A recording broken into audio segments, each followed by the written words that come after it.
Tomorrow, about 200,000 people are expected to descend on Washington for a massive women's march. 61% of Americans in a CBS News poll out this week say that Mr. Trump will divide the country. Peter Van Sant shows us how the harsh rhetoric of the campaign has caused anxiety and fear. Just 25 miles from the nation's capital, a group of 10 and 11-year-olds have been thinking a lot about this day. Tell me your feelings today. Donald Trump has been inaugurated as President of the United States. I actually feel really scared, but I try not to think about it. I think it's different now since Donald Trump's president. I think there has been an increase of racist people. In the last year, I've heard people who said things that I won't say because I know I can't say them, and I know even if I could say them, I wouldn't. Many adults would agree and argue that during the presidential campaign, when Mexico sends its people, they're bringing drugs, they're bringing crime, they're rapists. Donald Trump's blunt talk unleashed a crude side of our American identity that some thought was buried in our past. We have to have a temporary ban on Muslims coming into this country. I'm sorry. And all this tough talk has certainly been noticed by these fifth graders here at the Stedwick Elementary School in Montgomery County, Maryland. They represent the diversity that is the United States. Lynn's mother is from the African nation of Togo. Giovanni's parents are from Nicaragua and Peru. Now that we have a new president, people are thinking wrong and doing stuff better. Nora's parents came here from Indonesia. When I heard Donald Trump first became elected, I felt a bit shook. Perry's mom and dad are from Cameroon. I'm scared someday he's gonna do what he said, and he's gonna take people away. Even Brian is worried, and his parents are from Maryland. The things he said about other people is not what a president should say. I had overheard students talking about negative things that they had heard about Mexicans. And in my classroom, I actually had Mexican students. Teacher Melinda Moye asked her students to write poems about what they'd heard people saying about them. Poems that were turned into this short video called The Lie. The lie. Muslims are terrorists. All black people are thieves. People from Mexico bring nothing good. Latinos can't speak English well. All of the words in the film are their own. It's what they wanted to share and what they wanted others to know. Give me a sense of when you watched The Lie for the first time. I broke into tears, and I'd heard the entire poetry presentation how many times? Peggy Pastor is the school principal. Her son Kevin, a professional filmmaker, produced the video. You should know, not all Muslims are terrorists. When my dad pulls up the news and I just hear Muslims are terrorists, Muslims are bad, I just feel really heartbroken. It makes me kind of angry, and I really just want to stand up for them.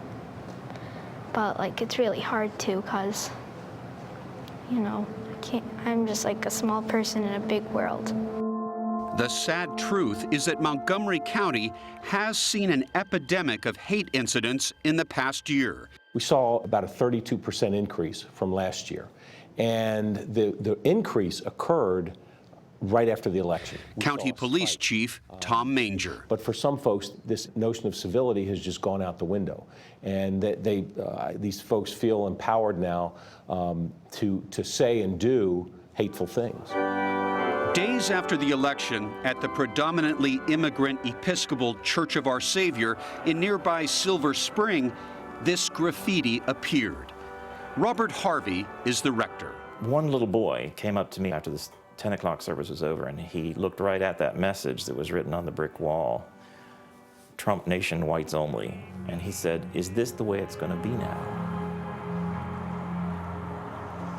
It is not an exaggeration to say that among the tens of millions of people who did not vote for Donald Trump, there is a sense of apprehension, even fear.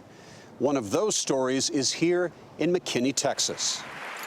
As she took the stage to give her valedictorian speech last June, I'd like to offer you a different kind of speech. 19-year-old Larissa Martinez was on top of the world, headed to Yale University on a full scholarship. But she felt it important to let her classmates and eventually the country in on her biggest secret. On July 11th, it will be exactly 6 years since I moved to McKinney from Mexico City, where I was born and raised. I am one of the 11 million undocumented immigrants living in the shadows of the United States. Why did you decide to come out so publicly and in that moment? What was the thinking? Well, the way I saw it was that maybe I could change people's minds. I didn't want them to think that all we are rapists and criminals, because that's not true. Her immigration status was not an issue for Yale, but it was for some people on Twitter. Larissa Martinez is not brave or strong. She is a thief, and there is only one way to deal with thieves like her. And then they posted this picture. You have to go back. Now, Larissa is worried because by coming out of the shadows, she has exposed her 11-year-old sister Andrea and their mother. In 2010, all three flew to Texas on tourist visas, fleeing, their mom says, an abusive husband. No wall would have stopped them. They simply stayed here illegally and since then have behaved pretty much like everyone else. And I pay my taxes and I do everything we have to do. We are not bad. We just want to have like a happy, safe life. Larissa and her sister have applied for juvenile immigration visas, but the girls and their mother can be deported at any time. I believe that everything we build day by day can be gone like this. You're really worried. Yes. You don't know what the future holds. No.